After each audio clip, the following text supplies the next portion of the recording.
think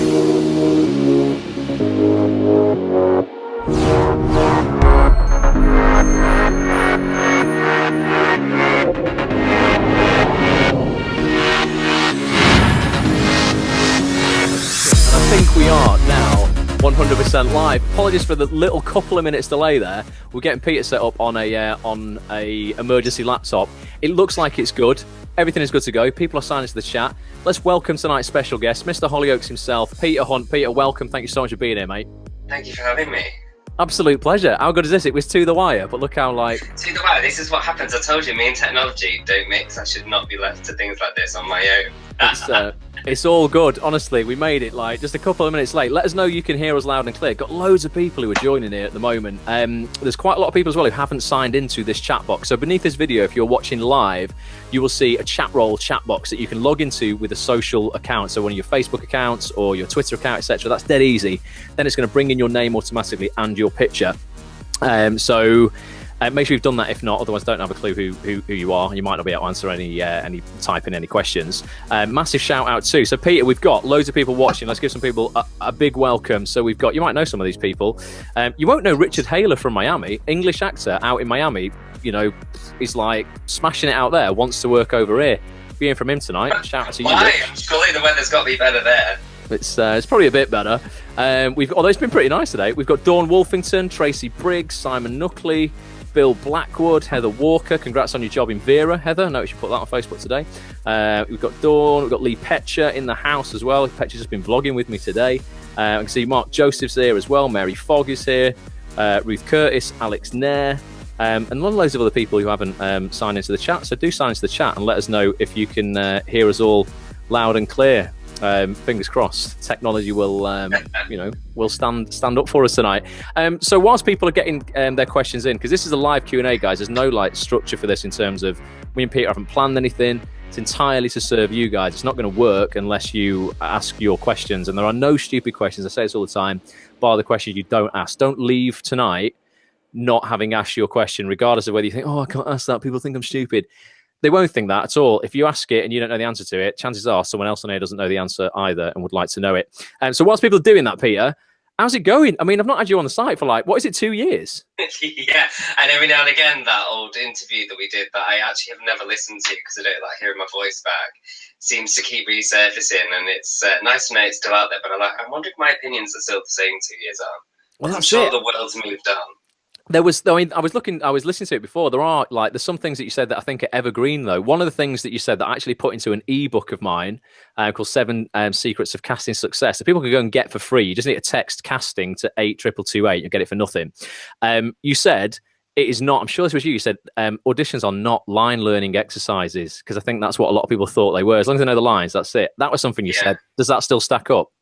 Yeah, it's really boring if people have learned the lines but then haven't done anything with it, and actually it becomes about an actor just trying to get through to the end of the script, and sometimes you can almost see the celebration in someone's eyes that they've got to the end and they didn't mess up. But of course what they haven't done is really considered perhaps the needs of the character and the performance. It's about getting to the end.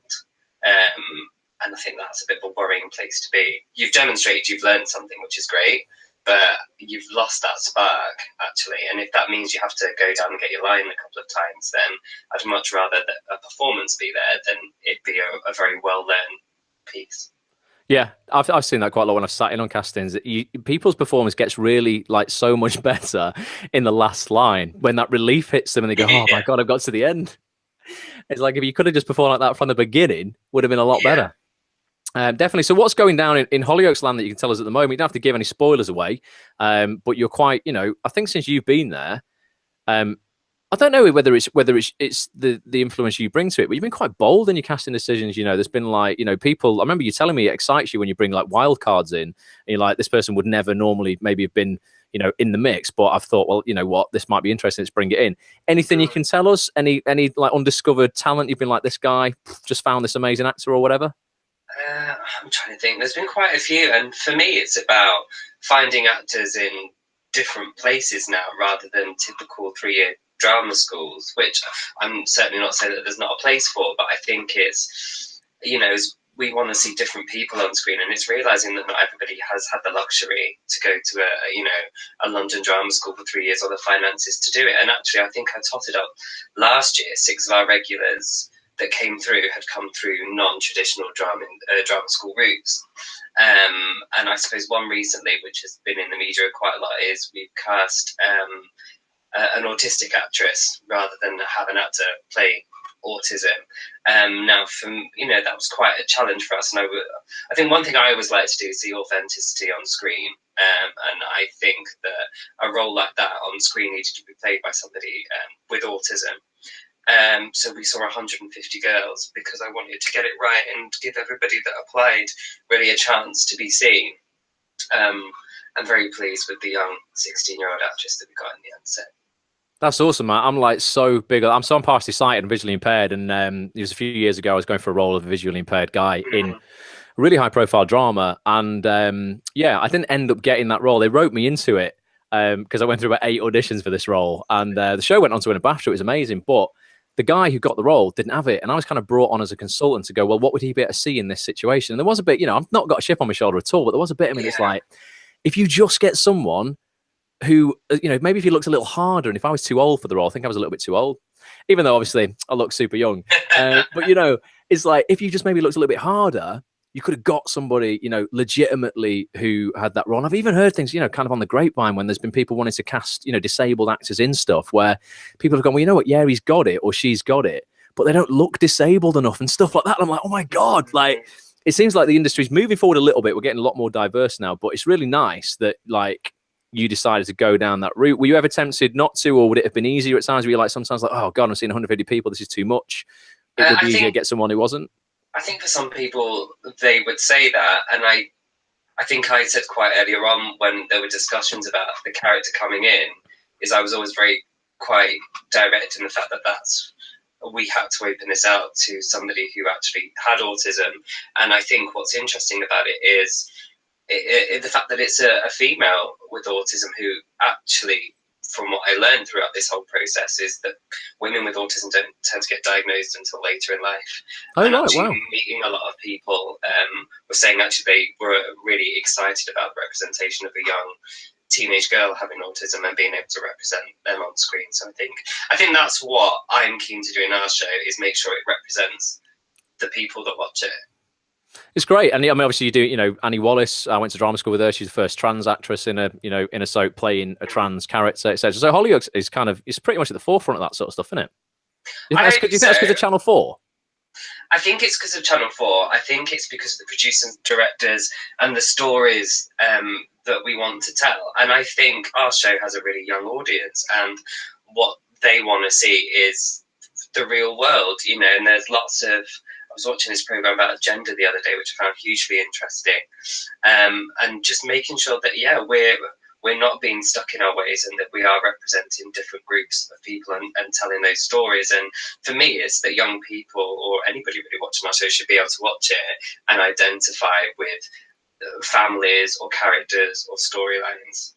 Corrie are doing really well this week with the suicide storyline, and I think it's amazing. I was reading a little bit earlier about the amount of phone calls that are now coming into, Samaritans and stuff like that, and surely this shows the power of soaps and opening up conversations. So I think it's great. I think soaps do it better than any other show in terms of dramas do well, obviously, but in terms of, there's something about soap culture, how society, like in general, just relates so much, to the point where we've seen in the past where obviously society can't dictate between facts and fiction, and people get a little bit too emotionally attached to storylines. But soap, I think it's, they have a moral responsibility because they're on so often and have such attention to be authentic like that. So man, like, hats off, congrats for that. Questions are coming in. Are you ready to take some real questions? Yeah, as long as they're nice ones. So this first one is very not nice. No, not really. Is great. So Alex Nair, massive shout out to you. It says, hey Peter, when an actor books their first TV job, which is brilliant, I loved it, booking my first job, what do you find is the best way to capitalize on that? So he says, look, would you want to be contacted? How would I do that? Does the size of the part matter much? Or are you more attracted to names, production company, the writer or whatever? I mean, how do you reckon, if Alex has just booked his first gig, he can deploy whatever he needs to deploy to turn it into a second gig? I think for me, wait till it's gone out on television and then access that material and try and put it together as a mini show reel for whatever it is that you've done. It might be just one scene, possibly, you know, when people are starting out in telly, that tends to be what happens. They book a scene or two, is, you know, get that one scene and then send that through to people as kind of a new show reel, as it were, with a link to maybe your pre-existing show reel.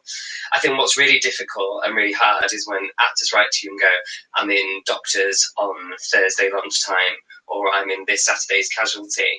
The reality is there's just not the time to watch every single program that everybody writes to you about, and it's a massive commitment to be able to watch a whole episode to potentially find just your one scene. So I think if you can do that for us and go, this is the scene from Thursday's Doctors last week, it was my first telly job, it'd be great if you could watch it and keep me in mind for anything. I think that's far more useful than just saying I was in Doctors on Thursday last week. Yeah, and you missed it, and and that's it. You can never see it again. No, I think sometimes I think actors struggle to find their footage online, and where I always get it from, and this is not saying go and download all TV from here, right? But there's a website called